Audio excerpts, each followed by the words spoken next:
Hello বন্ধুরা, বৈঠকি ভোজনে আপনাদের সবাইকে স্বাগত। আজ বাড়িতে পার্শে মাছ নিয়ে এসছে, যার জন্য পার্শে মাছের ঝালটাই করব। আর আমি এখানে মাছগুলোকে ধুয়ে পরিষ্কার করে নুন হলুদ মাখিয়ে নিয়েছি। আর আজকে আমি আলু আর বেগুন দিয়ে পার্শে মাছের ঝাল করব। তার জন্য আমি এখানে কড়াই বসিয়ে দিয়েছি, তেলটা গরম হয়ে গেছে, সর্ষের তেল দিয়েছি। আর এইভাবে মাছগুলোকে আমি দুটো দুটো করে ভেজে নিচ্ছি।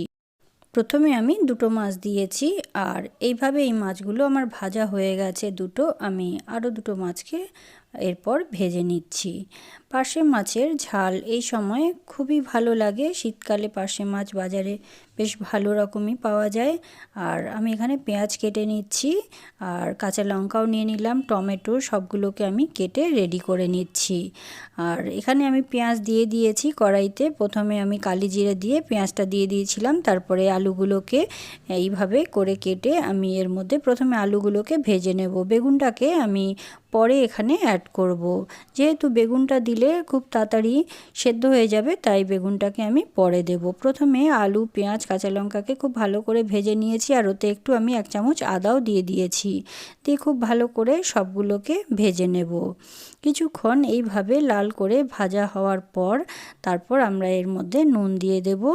আর প্রথমে নুনটা দেব না, প্রথমে ভেজে নিতে হবে খুব ভালো করে। তারপরে হলুদ গুঁড়ো আর দিয়ে দিচ্ছি ধনে গুঁড়ো, লাল লঙ্কার গুঁড়ো দিয়ে সামান্য একটু জল দিয়ে দিয়েছি, যাতে মশলাটা কোনো রকম কড়াইতে পুড়ে না যায়।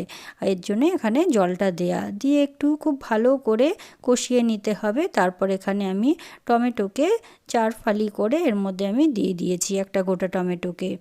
আর এইভাবে সবগুলোকে আরও একবার কষিয়ে নেব। কষানো হয়ে গেলে আমি এতে আরও একটু জল দিয়ে দিচ্ছি। আমি এখানে আরও 1 কাপ জল বেশি দিয়ে দিচ্ছি, যাতে মাছগুলো খুব ভালো করে ঝোলের মধ্যে দিয়ে ফুটিয়ে নিতে পারি। প্রথমে কিছুক্ষণ এইভাবে ঢাকা দিয়ে রেখে দেব। ঝোলটা যখন এইভাবে ফুটে উঠবে, তখন গিয়ে মাছগুলো এর মধ্যে আমি এক এক করে সবগুলো দিয়ে দেব। দিয়ে সবগুলো আরও একবার নাড়িয়ে নেব।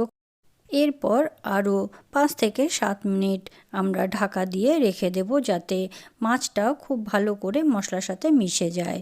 খুব ভালো করে এখানে ফুটে গেছে, আলুটা প্রায় সেদ্ধ হয়ে এসছে। এই সময় আমি ধনেপাতা কুচি ওপর দিয়ে দিলাম। দিয়ে খুব হালকা হাতে এভাবে নাড়তে হবে, তা না হলে মাছগুলো ভেঙে যেতে পারে। আর এখানে ঝোলটা আপনারা বেশি রাখতে চাইলে বেশি রাখবেন, আমি এইভাবেই রেখেছি। খুবই কম তেল মশলা ও ভীষণই সহজ একটা রেসিপি। আজকে কেমন লেগেছে আপনাদের পার্শে মাছের ঝাল অবশ্যই কমেন্ট করে জানাবেন। আর ভালো লাগলে অবশ্যই একটা লাইক, শেয়ার আর সাবস্ক্রাইব করতে ভুলবেন না।